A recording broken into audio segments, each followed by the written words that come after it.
privilege of leading this IWD panel now for 3 years. And I have to acknowledge that each year it just gets better and better and better. And we have got an extraordinary panel here tonight. And we are in for a really rich and interesting conversation. So I would also like to acknowledge the traditional owners of the land upon which we gather here today and pay my respects to elders past, present and emerging. And I'd particularly like to acknowledge the amazing women of our First Nations people who've been so instrumental in supporting and building those communities. So, quick question. Who danced a little jig of joy or smiled gleefully when they saw Leah Weckett take the CEO position of Coles? I know I did, many of you clearly did, and I know it has been celebrated with great joy and enthusiasm at Coles in and of itself. So what we're really talking about tonight is how can we get more Lees? She's got an extraordinary story, as does Vicky, Kelly and others. It's fantastic, we need more stories. And so we're really talking about what are some of the things that we can collectively do to remove some of the barriers and ensure that our women and other diverse and underrepresented groups are able to thrive in our senior leadership positions. So we're going to explore 3 things today. Firstly, the importance of equity. So we are talking about embracing equity as the theme of International Women's Day. And Carney's got an overlay on that theme, which is very much be bold and make change. So we are action orientated as a business and we do have that bias to action in this topic. So firstly, it is about the need for equity. Secondly, it is learning from the trenches, success stories, failures, lessons learned. And the third and final is what can we all do to embrace equity and really drive impact in the spheres of influences that we have within our business and social environments. So with that prelude, we'll get into the main course. Panellists. You did so good. I love this privilege I have to ask interesting questions. Michael, we'll start with you. Really would appreciate to understand your view of equity and how important it is in the workplace, some of your experiences as the discussion has changed over your career. Great. Thanks, Kate. And thanks, Adam. Firstly for the opportunity, but just for organising the whole thing for so many years, so well done. For me, I guess going way back in my career, I fell into the trap of focusing on equality, and I had 6 direct reports, 3 of them were female, 3 were male, so I sort of said, tick, that's done, nothing more to do. And I realised that not everyone has equal opportunities, and you really do need to go about it quite a different way. In fact, what I was doing, having appointed some females into the team, I'd taken them from other companies and I just really shifted the problem from a small pool.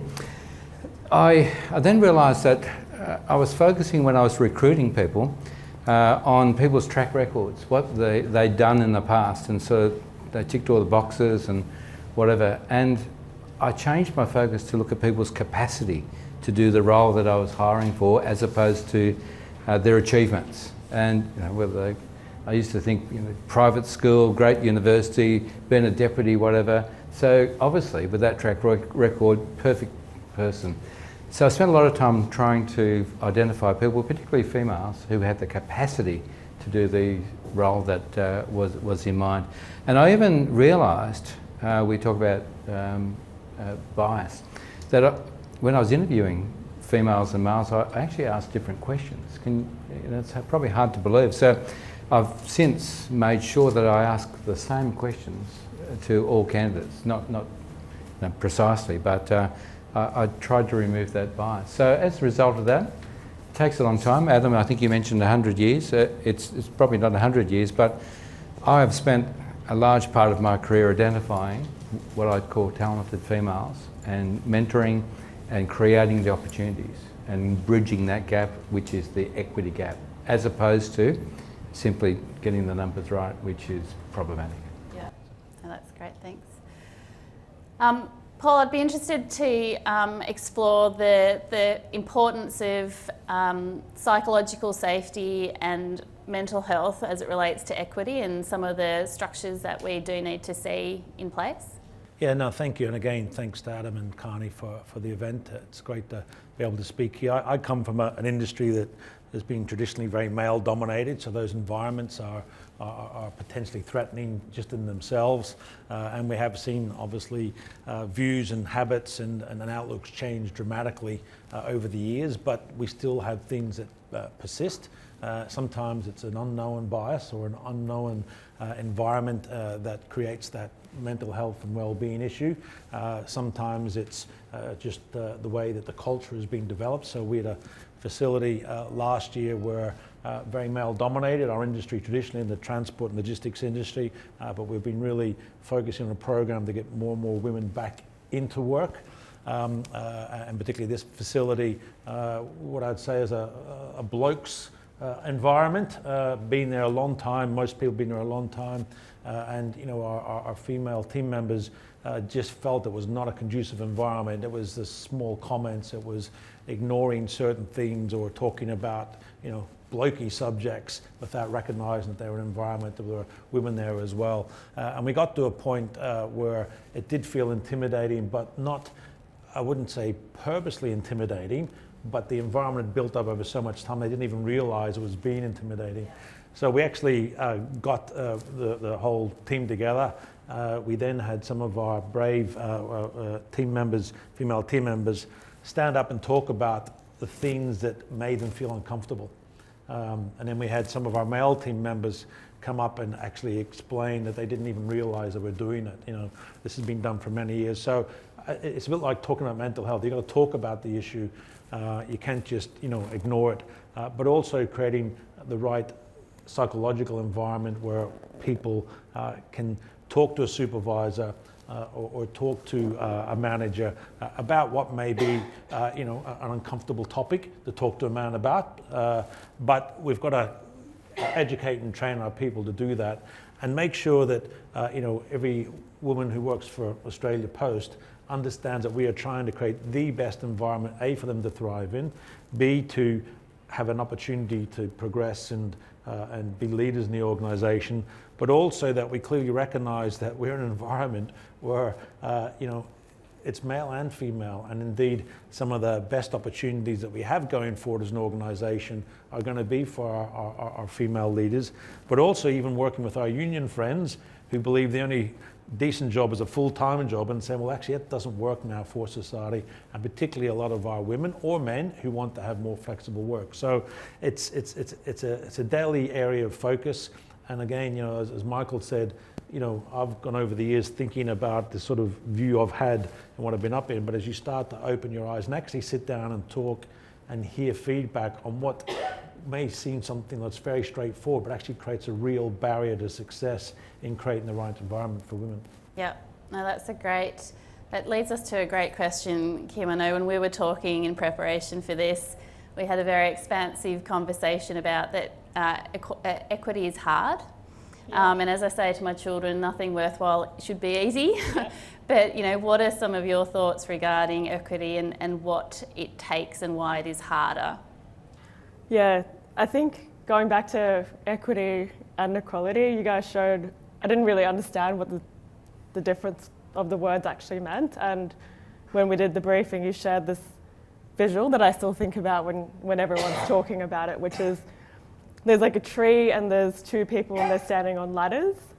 And equality is like both ladders are the same height, and then the people standing on them have different parts of the tree to pick. So like one person's reaching the apples, I think it's apples, maybe not, I don't know, apples on the tree, and the other person's struggling because they've got the same size ladder, but some parts of the tree are higher than the other.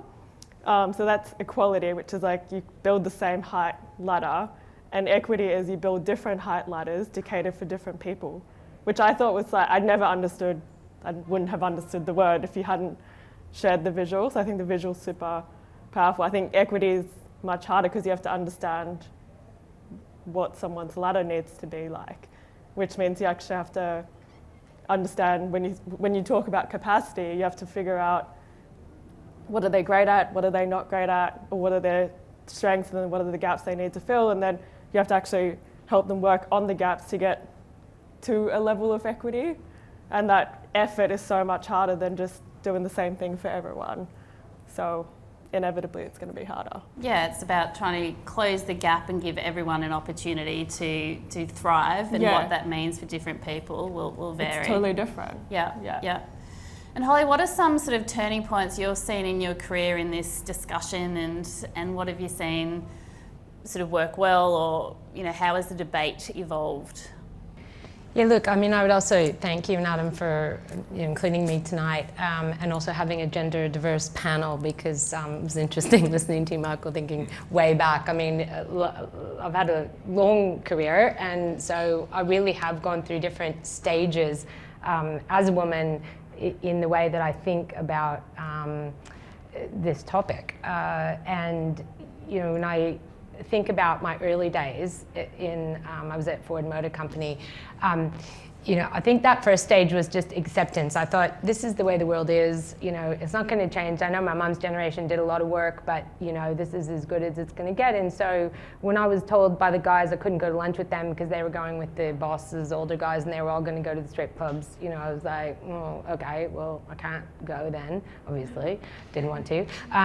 Or, even worse, really, I remember one time, there was this a much more senior person who I needed help from him on a project, and so I said, yeah, well, sure, I'll go to lunch, and then he puts the hotel room key. I mean, this is how old I am. This kind of stuff really did happen a long, long time ago. But I was just kind of going, oh, bummer, now I'm not going to get his help, and this is really, not good. So I kind of was just like, it is how it is, so I just have to deal with it. The flip side was that there were some positives, because I worked in truck operations. There were no women in truck operations. So when I did a presentation, everybody remembered me, my presentation, who I was. That's not bad. And also there were some senior women who really took me under their wing. And so I kind of was like, it is what it is. It's the environment I'm in, and therefore I'll kind of look at the pros and cons. And so as I evolved though in my career, the topic kept coming up more and more. And the second stage is the one that I'm not really, that's really hard for me to talk about, because I was doing well in my career, and I know that, when we would talk about, well, how come these women aren't succeeding? I'm thinking, well, I'm succeeding, so what's the problem? And I think this is a problem for us when women either go, well, I did it the hard way, you have to do it the hard way, or, I'm succeeding, maybe my ladder was near the apples, and yours wasn't. So I think, we can do a disservice to ourselves. And, as my career progressed, we all learn and see and understand more. And, I got to the point where I was experiencing the issues myself. And I think as I was starting to understand that there are these real issues out there for women, whether it's that we are not looked at in terms of our capability, but more what we have done, or other sorts of unconscious bias, I probably at that stage wasn't really brave enough in the organization to make a stand for myself.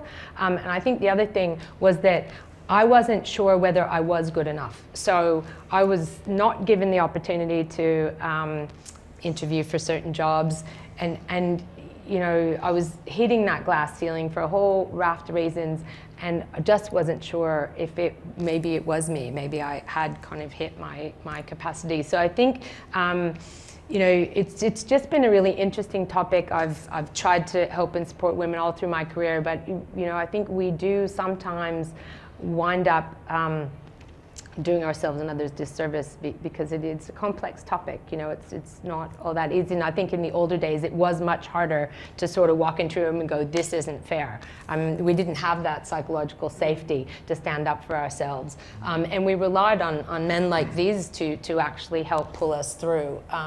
But I'm fortunate now to be in a position where I've got the seniority and the psychological safety to walk into a room and go, we don't have a diversity in your executive team, it's not good enough. Or, you know, those investment banking teams that come into pitch, there's not a single woman, there's no way we're hiring them. You know, and you really are in a position where, you know, I've had so many fantastic men and women through my whole career pull me through, give me the confidence, overcome some of these, you know, shocking situations. And so I think, you know, it's actually where I am today. I feel a huge responsibility to help those come through, and I think also talk with candor about the fact that, you know, it's not always easy, and, you know, we do find ourselves sometimes in challenging situations as women and as men. Thank you. Yeah, definitely a journey, a distance travelled, but more to come clearly as well. Paul, I'd love to understand, you know, some of the initiatives that you've found successful. You know, thinking about what can be done, what has been successful elsewhere. Any views on that? Yeah, look, I think you know, as Adam said, there is a systematic process to this. I think, you know, we've got the emotional process that Holly's described in terms of the challenges she faced in her career, and, you know, the sort of almost self-challenging yourself to say, well, is it me or is it the environment? What's going on? So you've got that issue. But I think there is a systematic approach where you've got to, you know, lean in and make the right commitment. One, that it is a whole of organisation commitment. And, you know, we do a lot of great work in, you know, people with disabilities, First Nations people. It has to be, first of all, genuinely intended, which it is. We've got a very male-dominated part of our business, and our operational business, so we've got specific programs to encourage women truck drivers and make sure we've got the right technology, the right security, the right environment for that. We've got a specific program around women in operations, because again, it's a traditionally male-dominated area. And then in our technology group, we've got an initiative that we started last year that is all about recognizing STEM skills, and particularly our graduate program being geared towards getting the majority of females in what would be seen as non-traditional female roles. So traditionally, graduates would say, okay, well, they'll go into people and culture or finance and things like that, which is the old view. Actually targeting graduates and sitting down and saying, we want you to go into our operations role. Now at our Minchinbury facility out here, we've now got, I think, 16 female team members in supervisor and management roles, which doesn't sound like a lot when you've got 600 people on site, but we had none 3 years ago. And 4 of those have come through our graduate program. So you've got to make an absolute commitment both in the investment and you've got to see it through, because those women, female team members have had some challenges and difficulties and need a different level of support in some areas. And they need to know you've got your back, but also, to Holly's point, they need to have their own self-confidence built up to say, well, this is something I really want to pursue. One, because I'm interested in it and it excites me to go to bed and come to this job, but 2, because I am feeling like a pioneer, right? Because that depot 5 years ago had no women in it. So you had 400, you know, blokes running about, and you know, what do we do then in terms of, you know, security? What do we do in terms of facilities and things like that? All these questions have to be answered. So it is about a genuine commitment. It's also recognizing, you know, not just female team members, but female team members, First Nations people who've got slightly different needs as well. And we've got a big mob at Post and folks in that, or people with disability or LGBTQI, because it's first of all is the empowerment of the woman, which is important, but also are there specific needs in those communities that we also need to take into account. Can I just give Paul a wrap, because Paul was at Woolworths before Australia Post, and, you know, this is like the playbook again. So, you know, you've had a real commitment to making this sort of change, both at Woolies and now again. And actually, Paul's successor at Woolworths is a female who he developed and brought through the ranks. And, you know, that's maybe Australia Post has the biggest distribution network, but Woolies is pretty big as well. So, you know, I just thought I'd give him a bit of a rap and say he did all that stuff previously in his last job, and, you know, is genuinely committed to it. Yeah, I think the interesting theme that you've raised, Paul, was also raised by James Facino last year about making deliberate efforts to get women into the core parts of the business, and then give them a little bit of an umbrella so that the system doesn't reject the implanted organ a little bit.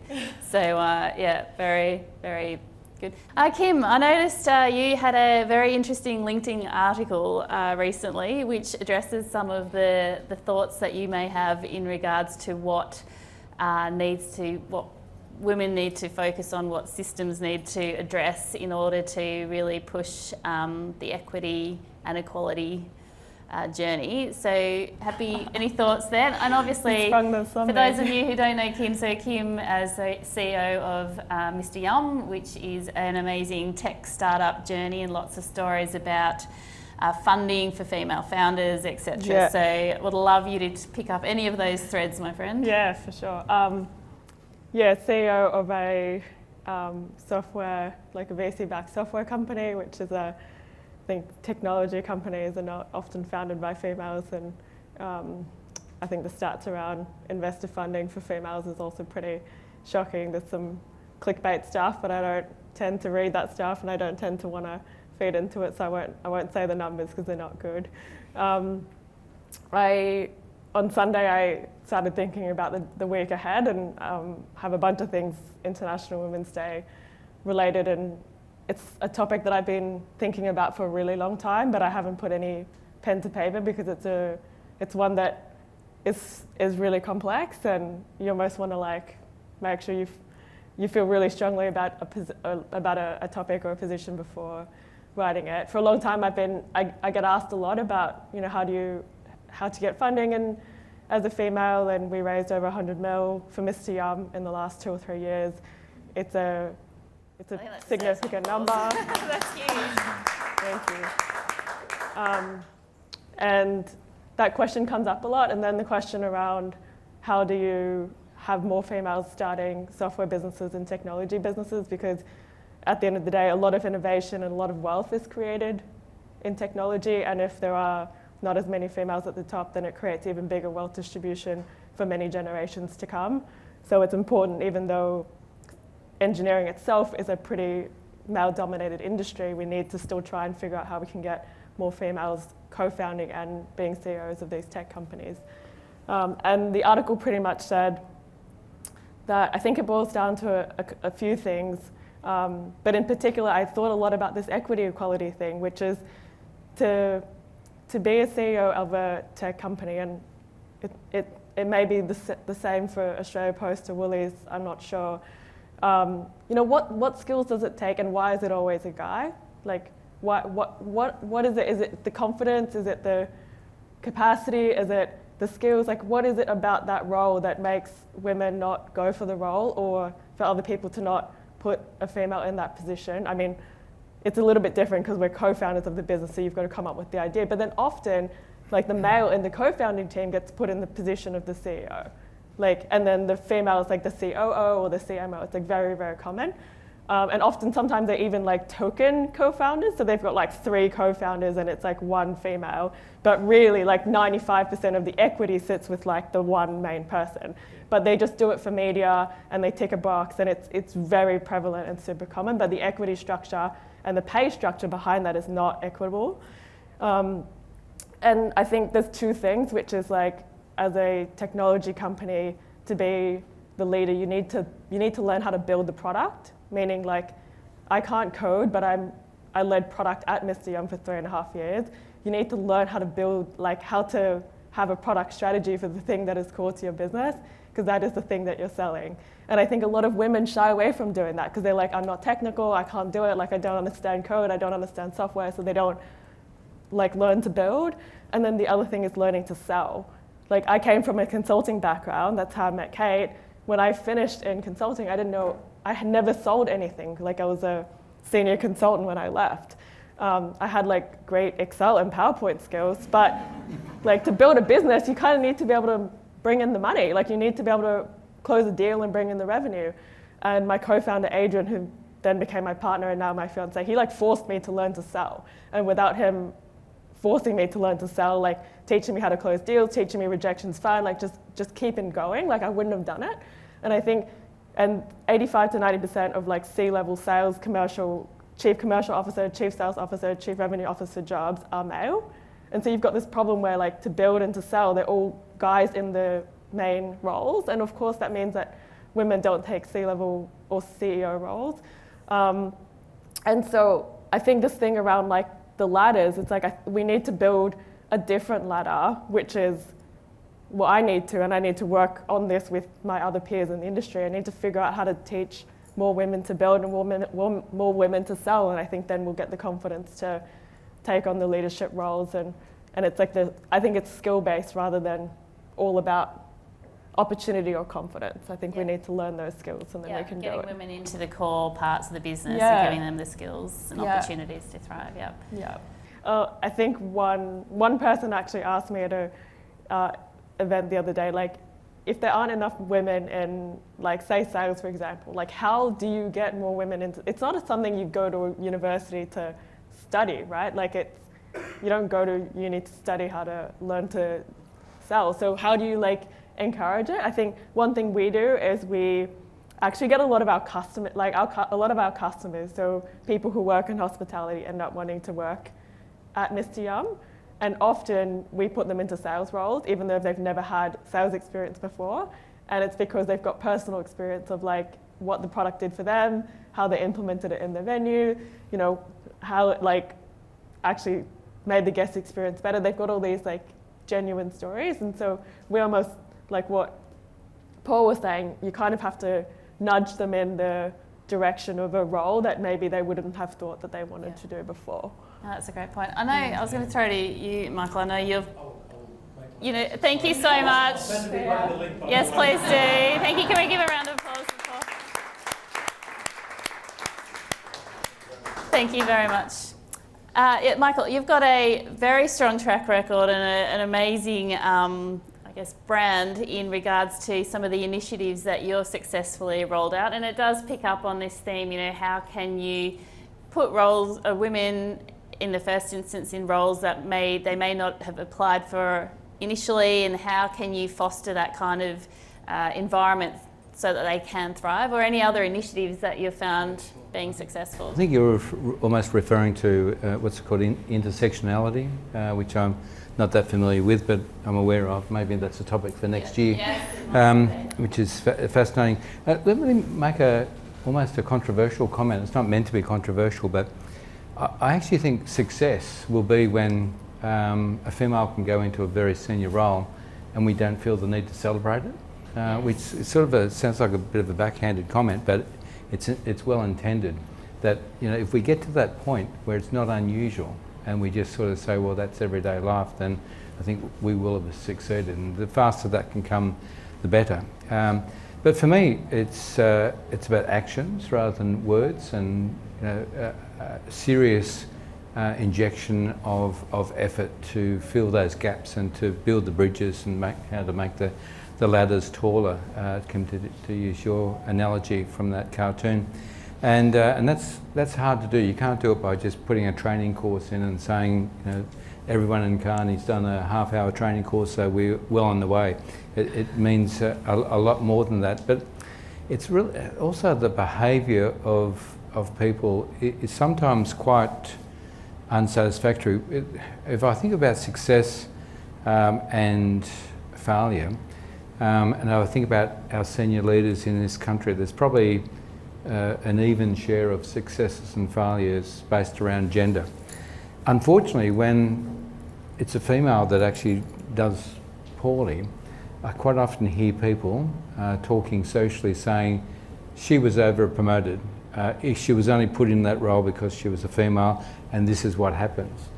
And when a male, the same thing happens. There's 1,000 other reasons, but no one says they were over-promoted or they were only put in that role as a male. And it's those sort of subtle comments that people make that don't help the path that we're on.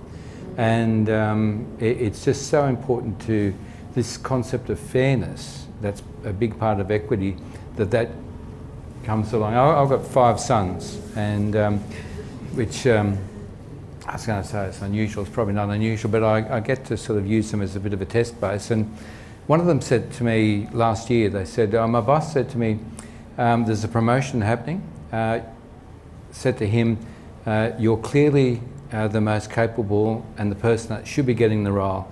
In normal circumstances, you would be given the role, but unfortunately we've got a quota to make and we have to put a female into the role who is not as good as you, but that's the way it's going to be.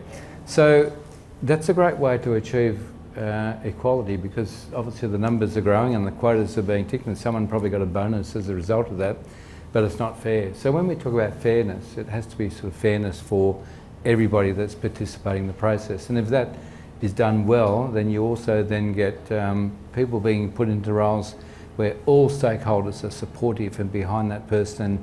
I think that'll reduce the comments these underhanded comments that you touched on some very good points, Michael. I think two key points. One is the double bind dilemma for success. Well, so the double bind dilemma, as in people are very critical of senior women, and we know that there's so many case in points in the Australian market. And I think the other point is, some of the barriers to equality is exactly as you articulated.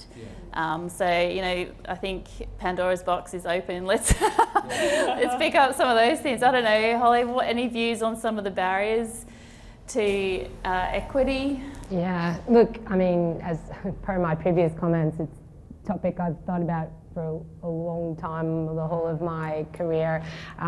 Without a doubt, as Adam said, it's if it were easy, would have happened. There's structural issues and they're very, very complex. I have been thinking about some of the areas where there has been less change. So, there's been really significant, very encouragingly good movement at the board level within corporate Australia.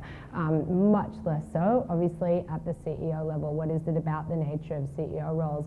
Also it's also been difficult as you would know, Adam, within professional services. What is it about, all professional services really that makes it so difficult? And then, of course, male-dominated industries. There are all these areas that are slow to move, and I think, what is it, the nature of those roles? And I often look at professional services, and you're so client-focused. What we expect you to come to fly to see me, to be there in the office. What are the expectations we put on CEOs to be there 24/7, to be flying, to be traveling? I guess COVID was such an interesting social experiment, and we're now sort of grappling with, do we need to be back in the office? Do we not need to be? Sort of gave us that flexibility that we women asked for so many years. Can we have the flexibility to work from home?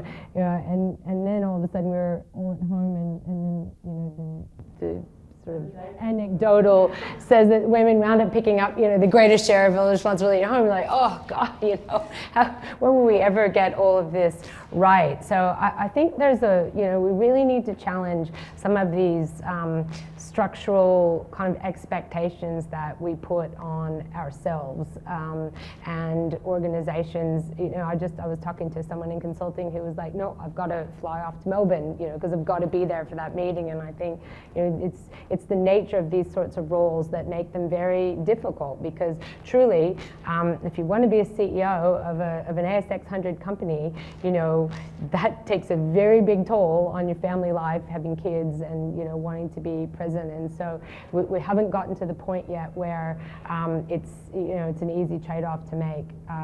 So I think that's one thing. I also read there was a article in the paper yesterday or this week that said, we've got to stop telling women it's on them. And I like that concept. However, I would be remiss if I didn't say I do think while there's a lot of structural issues, I have on many occasions had the kick up the backside myself from other people who've gone, put your hand up for that role because you can do it. And I'm doing the 9 out of 10 thing that we all hear all the time. I've given the kick up the backside to a lot of other women, going, stop being a woman, stand up and just be, pretend like you're confident about doing this, or convince yourself you're confident about doing. Put your hand up, even if you don't have the credentials, you've got the capability. And so I think you know, I don't want to say it's on us women to do it, but I think there's structural issues that we can all think about changing, and then whether you're a woman or a man, I think you can give someone else a kick up the backside and say, put your hand up, you know you can do it. The last point I want to make, though, is that I think also, I always ask of the men, one of the things we can't do is we can't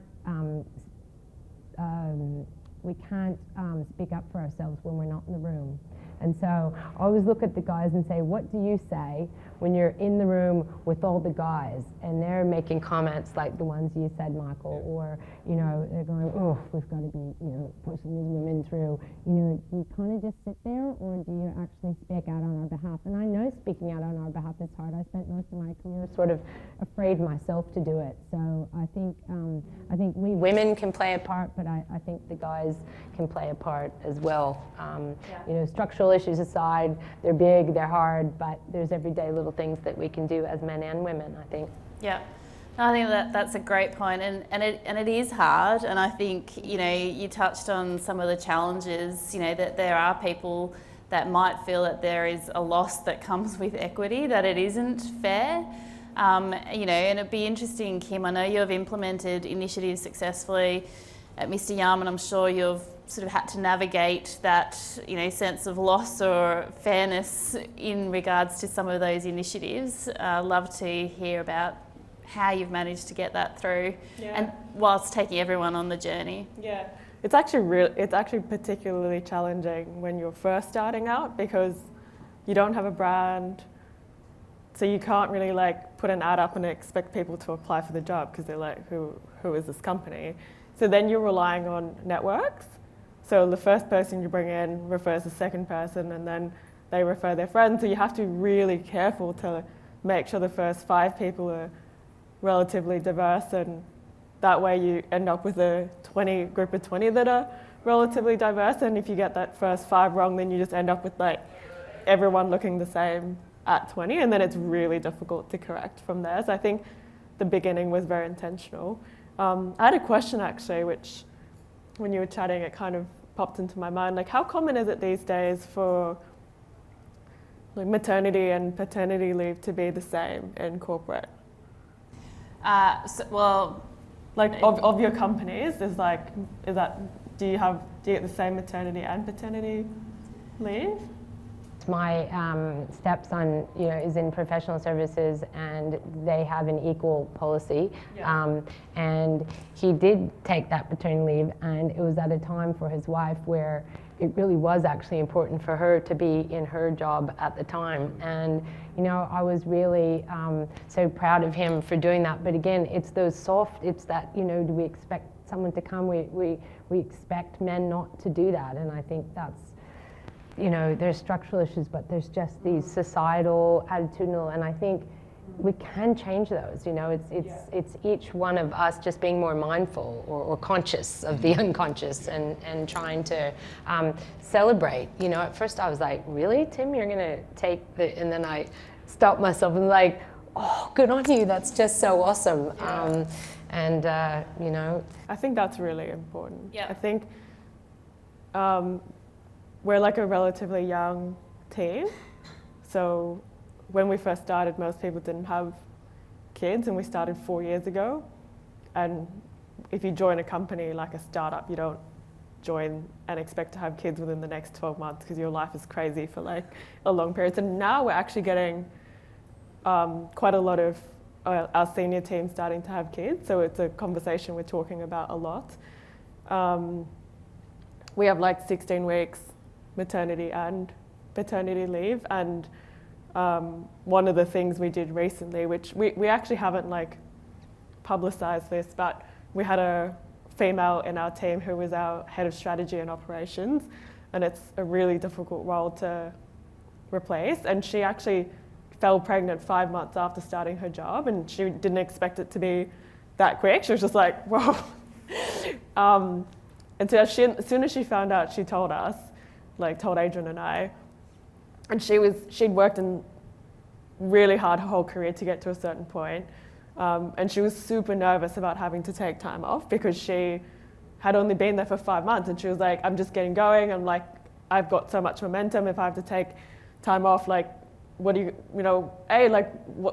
what's the company going to do? Because it's a startup and we don't have, it's not that easy to like find someone and put them in the new role. And it's really difficult to hire like 6-month covers of a role that's like a head of strategy role. So, and then you come back, everything's changed, is like kind of her nervousness. Anyway, we ended up discussing it, and she said because she was due like end of the year, so she wanted to take 3 months off and then come back and start 3 days a week and then go to 4 days and then eventually go to 5. So we turned like a bunch of her maternity leave pay into like covering her nanny fees so that she could step back into work. And so now she's doing 4 days, and then in March, at the end of March, she goes to 5 days.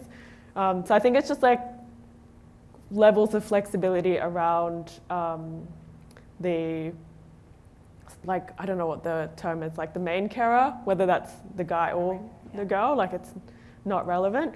But we're making it up. We're much smaller. It's a little bit easier, but we're trying to figure it out as we go. I think it's really important to protect the senior leadership roles, because if they don't want to go for 12 months, or like if they do want to come back into that role and not lose that role, then to retain that role is like super important, and for them to find a way to come back easily. And that's a great example of equity in practice, in that you're identifying what that individual needs and tailoring it to her.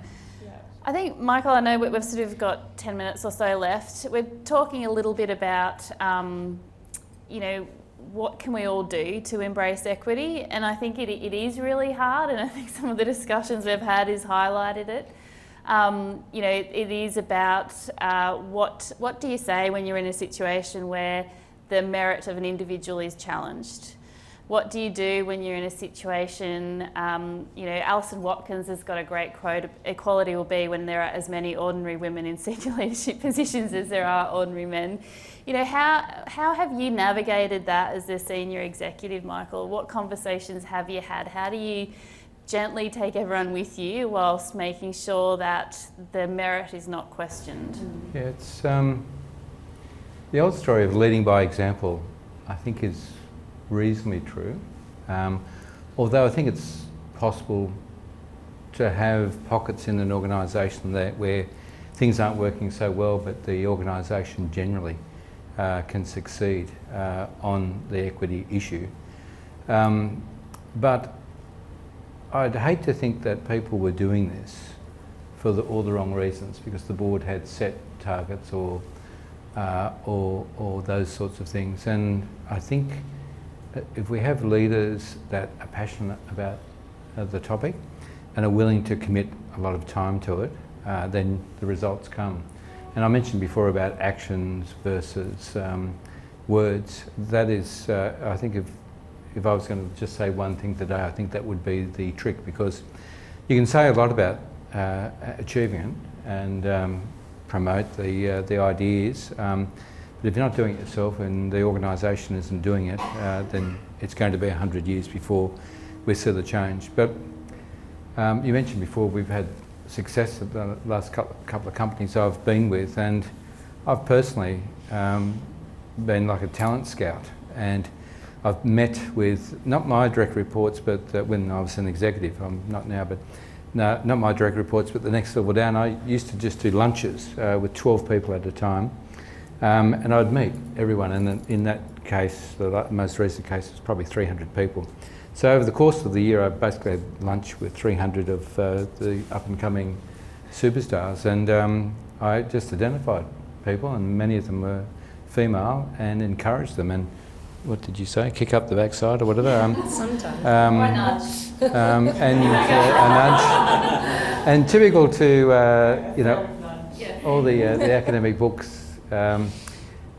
Most of the young ladies I spoke to said, I didn't even think I could do that job, so why would I even put my hand up for it? That was almost the universal response on all of my suggestions, and I'm happy to say almost all of those people that I encouraged went through and continue to have great roles these days, and some of them are now CEOs themselves, and they remember the sorts of things we used to do. But that's a big commitment to do that. and you just have to do it. And you were talking before about COVID. Some of those things are permanent changes. I was talking with some people the other day, and their company, I think they're averaging 1.1 days per week that people have come back into the office, which I think it sounds like a fail if you're trying to get people to come back in. But I don't know where we're going to end up, whether it's going to be 3 days or 4 days or 5 days. But I know enough to know that there's going to be permanent changes as a result of COVID that will be here forever. Now, what does that mean? I think everyone's mind has been opened up, and we've demonstrated that you don't have to fly to Melbourne anymore. You can study online, you can do your development courses online. So all of the reasons why primary carers who, whether it's male or female, couldn't attend some of these things have gone away. And the ability to say, look, it's not working for me this week, I'm going to have to work from home, is now acceptable. Whereas, many, many years ago, if you'd said, I think I might work from home, it's just You're having a pina colada by the yeah, that's right. Just got a new dog, so it won't be in. Those sorts of things. And now everyone says, oh, absolutely, you can't come in. So you sort of understand that, but it's a bit of a double-edged sword, because I sort of grew up in an environment when I was very young, and people used to have drinks on Friday night. We'd talk about, and the senior people would get to know you, and surprise, surprise, there was a promotion that results that comes through as a result of someone getting to know you well. Now, back then, most of the females would be on their way home with commitments. Now, the world's changed a lot since then, obviously. The dynamics has changed, but it's very, very clear that the people that have come back into work are now getting the visibility with the decision makers, and are more than likely going to be the people that get the pay rises, the promotions, the opportunities. And unfortunately, I think for many females, they're probably not in the group of people that are coming back. I don't know whether you're seeing that at Woolworths, but it's not a broad universal comment, but just on balance. Well, that's what I was saying earlier. Yeah. I would like to think that, COVID brought us this new way of working that could work to women's favour, but the jury's out. It's I'm not sure how it's all going to evolve, and if it sort of is the men that go back in the office and the women who go, this is great, we're allowed to stay home, and that then results in not that it's they're doing the wrong, that it's bad or wrong, but you're comfortable with the people you get to know when you're around. So it's not always sinister. It's just kind of the way it happens. And so I think again we just have to be really mindful to try to not let that be. It would just be the very sad legacy I think of COVID if that's what happens. I think that double-edged sword, the good and the bad about that flexibility that we've now got. The people that are making the decisions need to be very conscious of the fact that someone isn't in the office all the time doesn't mean they should be struck off the list of potential candidates. So it's a sort of a new wave of challenge that's happening. It is tricky. It is actually a key concern that CEW, Chief Executive Women, have, that there is going to be this bifurcation and a sort of a tsunami of presenteeism that's going to impact the aspirations. So yeah, absolutely understand that one. So I'd love to open questions up for the audience if anyone has any questions. It's Jimmy. Thanks for the great discussion. You've been saying over the years there's been a lot of great messages to men as champions of change and coaching for them, as hopefully increasingly we have more women in these positions. Is it the same message to them as coaches and mentors of women, or is there anything else that should be said or any help given to them as mentors of women coming up? Does my question make sense? Like women helping women? Yeah, women helping women. Is it the same message that you say to the men, and this is how you help, or? I don't know what they say to men. What do they say? I think maybe it is true for men and women, but certainly all the women I know who have really been successful, very successful, have had that support. They've had the coaches, the mentors, the people who've said, the people like Michael who actually, who believe that diversity is important. Like it starts from that belief that it makes a difference. My business will be better. I actually want to have a diverse team because it's a better environment. It's diverse thinking, better decisions, all that kind of stuff. Like I think if you believe it and you are committed, you see that people can make a difference. You can go online, there's a zillion things you can do, all the what's worked. There's, CW alone has reams of information about policy decisions and, interview panels and maternity leave policy, it goes on and on and on. But there's always an excuse why it doesn't work. And so I think it's the people who believe it, who look for the talent, who bring them through, who mentor and sponsor and say, yep, I'll back that person. Because almost every step of my career has been someone backing me. And sometimes it's been women and sometimes it's been men. And I think that's how it is. And I think, if you've got people like, Michael or myself or, business owners who really believe, then they can make it happen. Yeah, I think you can probably have a bit more real talk, maybe.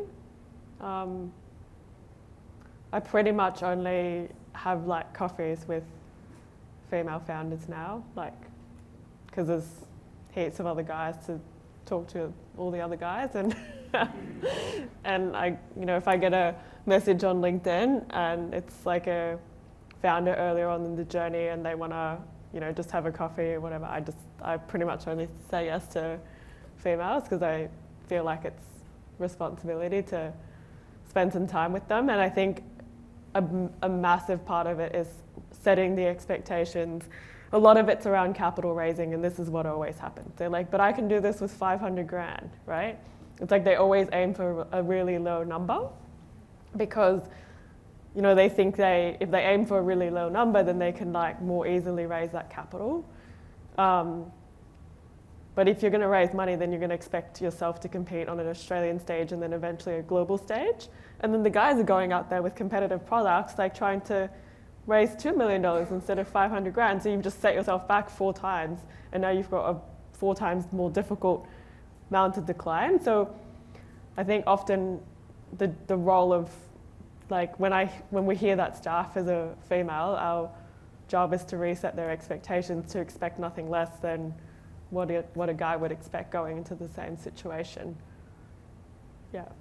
You don't ask, you don't get. If you ask for 500 grand, you probably get 500 grand. Yeah.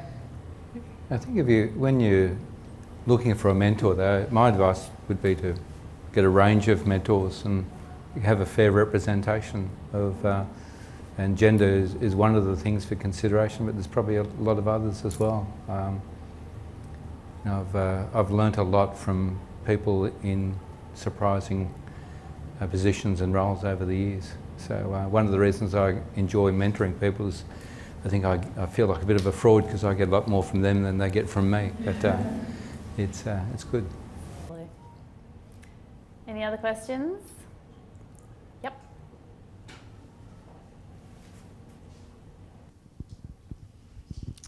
I think Holly hit on a really key point, and you're talking around it a little bit, but I think there's a real difference between sponsorship and mentorship.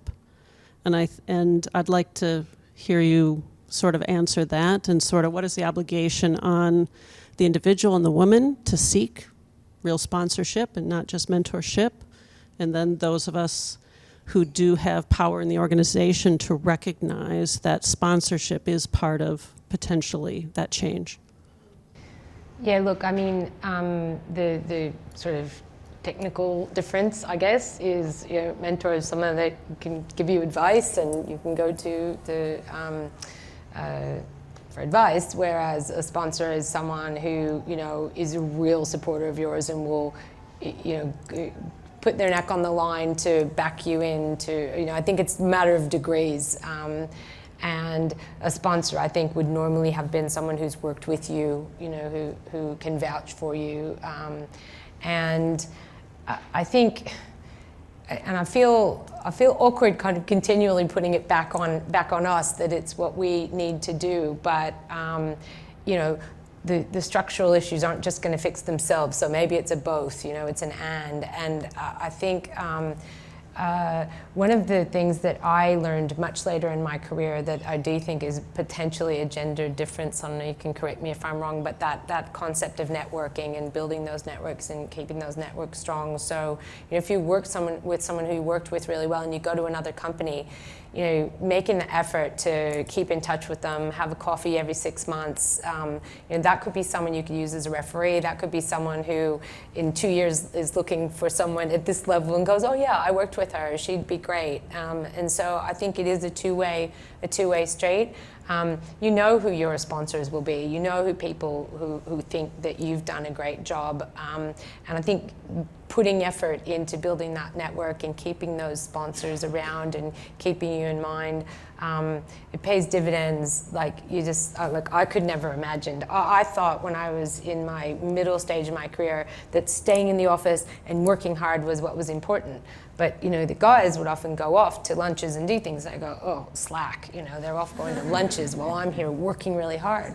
But they're building networks of people, and I just absolutely did not see that, didn't understand it, and so I can't say strongly enough how important networks are. Yeah, I agree 100%. And but also, if you are, and I sort of mix up the definition of sponsor and mentor a bit. But if you are helping someone, you don't want to lose touch either. I sort of, even if the person stops ringing me, I still continue to say, well, how did you go? I know you started the year with this ambitious goal. What did you do about it? And they say, oh, good to hear from you. And so it's two ways as well. But the networks are definitely very important.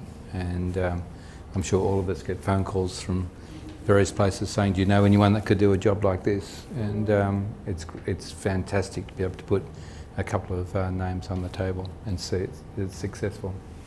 Do you have like a high fives channel at Carney? Like, Is that like a kudos? like yeah, Yes. like a channel where people put Good like, job. Yeah, good Yep, job. Yep. I find that even that like a really important. It's so easy to do. Takes 2 minutes to do it. If you see, especially a peer or someone who lacks a bit of confidence, doing something that, you know, should be recognised more publicly within the company, it's such a like simple, easy way to give them a shout out. Yeah.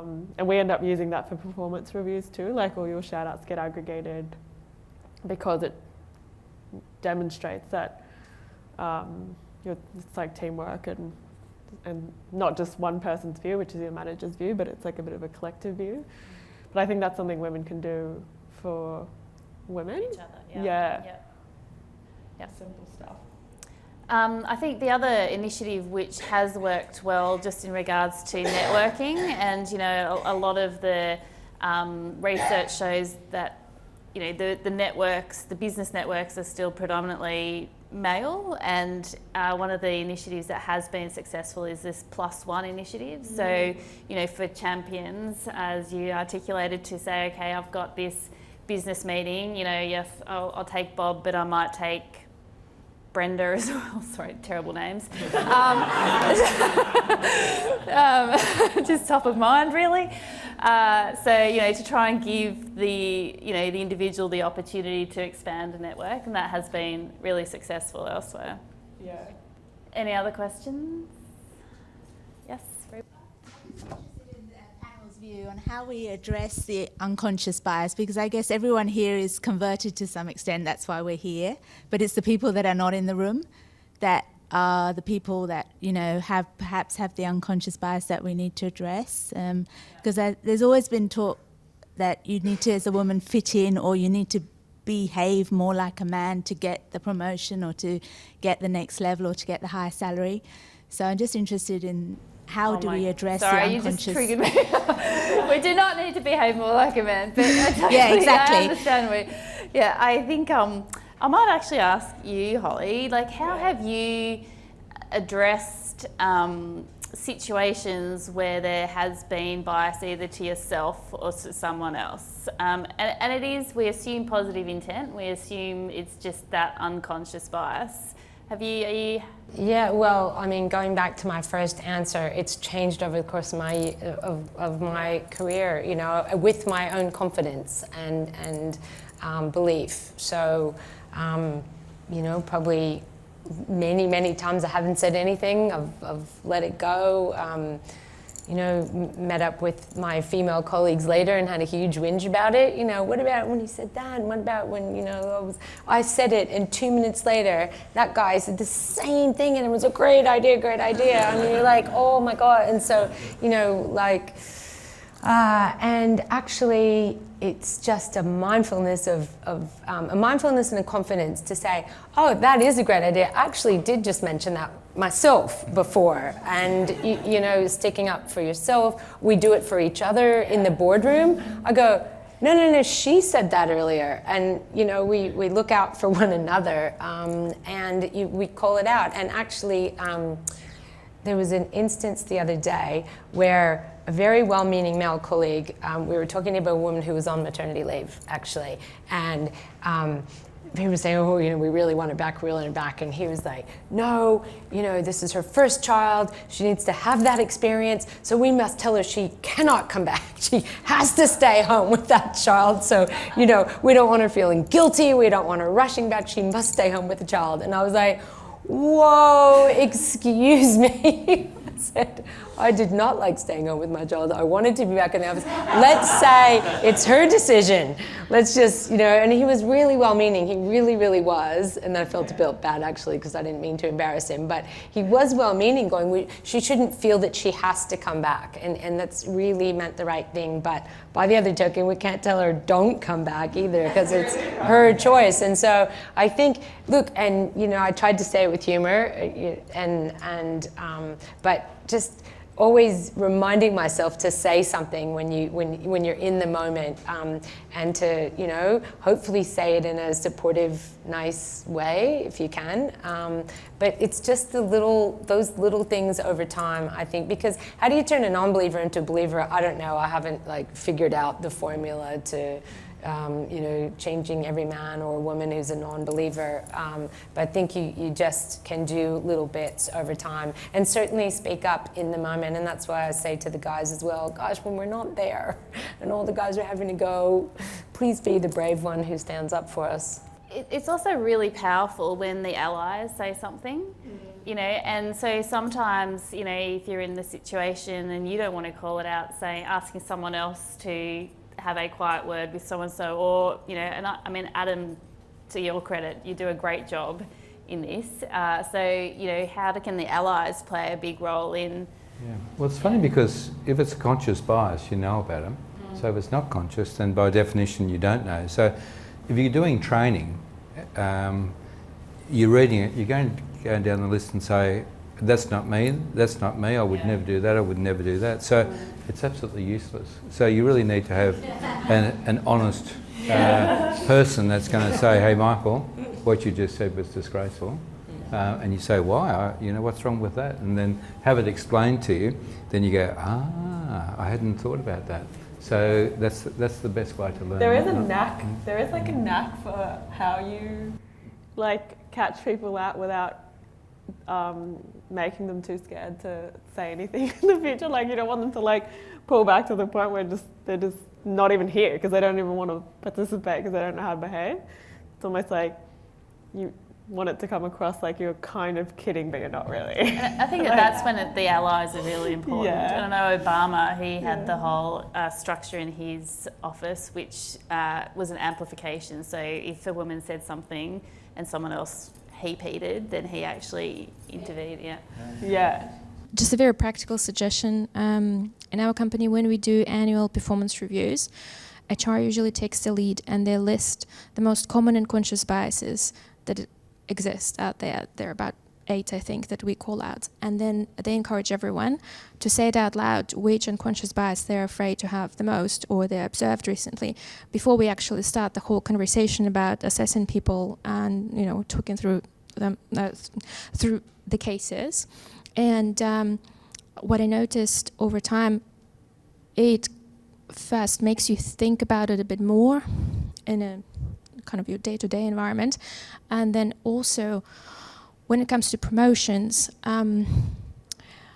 we start calling it out if we see it. We actually write a paper for every promotion.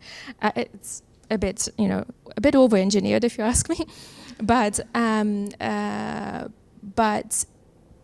that simple procedure of actually talking about the unconscious biases becomes a part of life.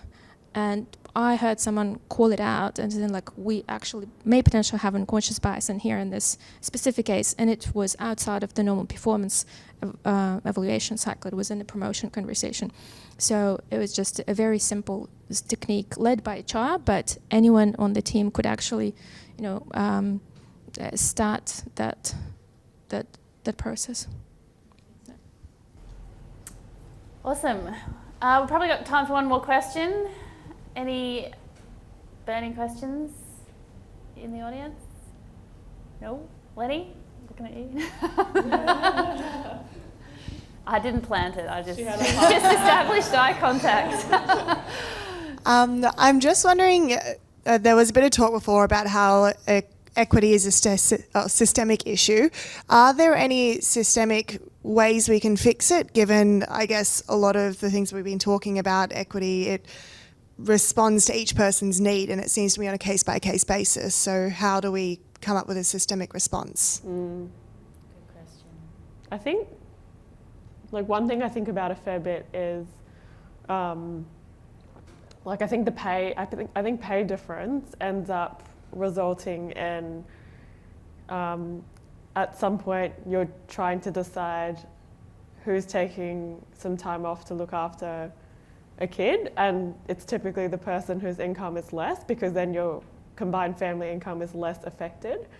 And then you take some time off, and then it's harder for you to get back into work, and then you're on the back foot, and that pay equity continues to be a problem. So I think that is something systemic that can be quite easily changed. Like when we do pay reviews, we make sure we go through it with a diversity filter and cut it different ways and have a look at whether we've assessed the levels with the genders and all these other things. So I think that's a really systemic one, which I think can be quite easily addressed. Like we kind of actually have a bit of a rule where if someone does ask for a pay rise, they kind of are less likely to get one. I don't know, it's like the people that don't ask are often the people that actually deserve the pay rises, and so I think at Mr. Young people don't tend to talk about it anymore because they realise that they're not going to get it. They're not going to get it. Like just because you ask doesn't mean you get. It's like it's totally a merit-based, non-biased decision, and we make sure the males and females at the same level with the same experience levels and contribution levels have exactly the same pay. And we actually kind of run this, if the spreadsheet leaked, would we be okay? If everyone on this list saw their salaries next to each other, how would we feel about that? And we need to feel good about that. So I think that that's a pretty systemic one that I think can be then, trickle on into better decisions when it comes to family and who's taking a step back, etc. Any other views? No, I was just going to finish on a good note, a positive, which is you were talking about definitions of success. On one of my boards recently, we actually put together a spec for a new director and specified that it had to be male because we have 40-40-20, and had we replaced the leaving director with a female, we would have had, the diversity issue in the other regard. So I was actually perversely, delighted to brief the search firm that we needed a male. So, it's happening in small pockets, but it's for the men in the room, it will work the other way around in due course. All right, well, of course. The other thing you do is, of course, get the topic on the agenda, and events like this a great example. But if you sort of break that down into micro, before and after meetings, some of the questions that you're asking about the payroll, I think it's just got to be a focus. And years and years ago, safety used to be a big issue, particularly on building sites. And it became just a dominant discussion, and of course the safety improved out of sight. And if we're going to achieve something in this space, it has to be part of the conversation on the agenda everywhere, not just for 1 week a year. Fully, totally agree. And I think that's a great place to finish the safety analogy. So thank you so much, everyone, for joining us tonight. It has been a really extraordinary discussion. Thank you to my amazing panellists, our amazing panellists. The openness, candour and challenge has been greatly appreciated. So thank you very, very much. We do have gifts for you, which we'll distribute at some point. I won't drink them. Look, I think just finish with a quote from Ruth Bader Ginsburg. A real change, enduring change happens one day at a time.